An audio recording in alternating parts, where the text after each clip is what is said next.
host Rachel Matthews Burton, and this is the place where we serve up relatable advice and achievable inspiration.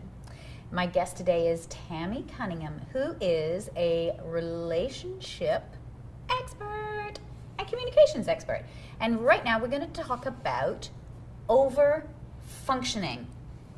What the heck is over-functioning? Over-functioning happens to a lot of us who are people pleasers, or if you have any control freak tendencies, that shows up in your relationship. What happens is people move in their relationship from being a partner to being a parent. Oh my God, I so did that. Yeah, so how you know when you're over-functioning, as an example, is if you've ever refolded the towels after someone has folded the towels, like if you've done that, you are over-functioning. You're in that category of control freak. And it's so interesting. I know control freaks because I'll say that you know, the thing about refolding the towels, and then people say, well, it doesn't fit into the linen closet unless they're folded.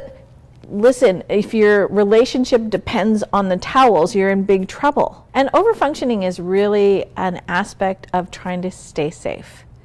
And the more controlling a person is, usually if we look at their history, the less safe their childhood was. Interesting. Yes, and not always, but like probably 90% of the time. That is so interesting. Where people have, you know, they really had to learn how to walk on eggshells, anticipate other people's needs. Right. They needed to control their environment so that people couldn't get in.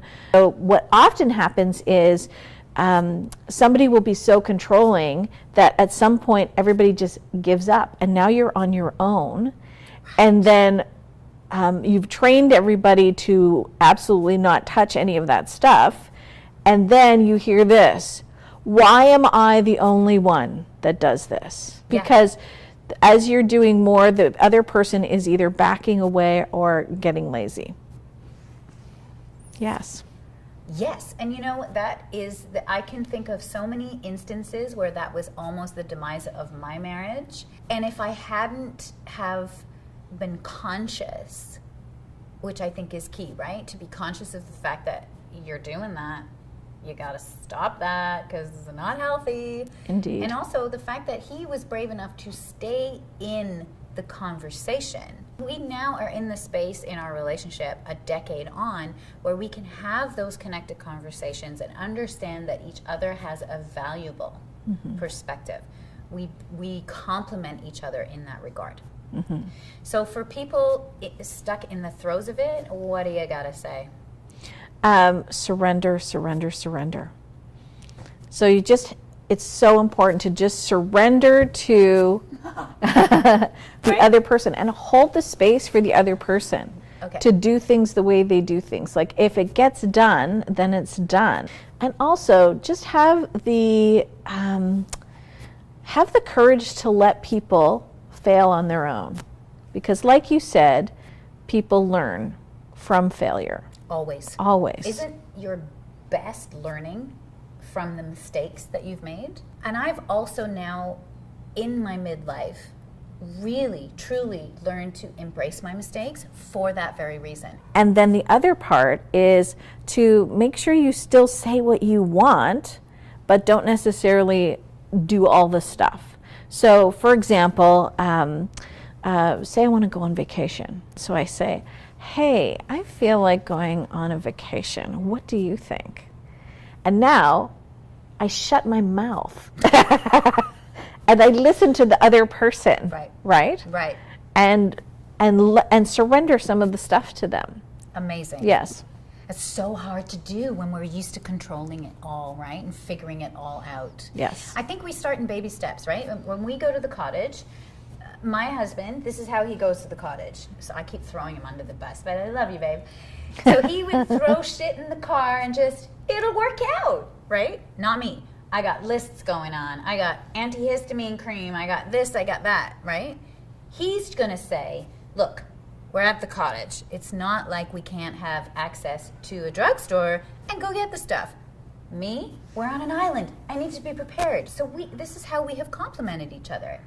He now asks me for the checklist, and what I've found is that he has thought of things I haven't even thought about. But that did not happen accidentally. That happened as a result of exactly what you're saying. Me understanding that that's really controlling, and him understanding that, oh, I need to think about things a little bit more thoroughly. So there was this beautiful symbiosis, but it was a conscious effort.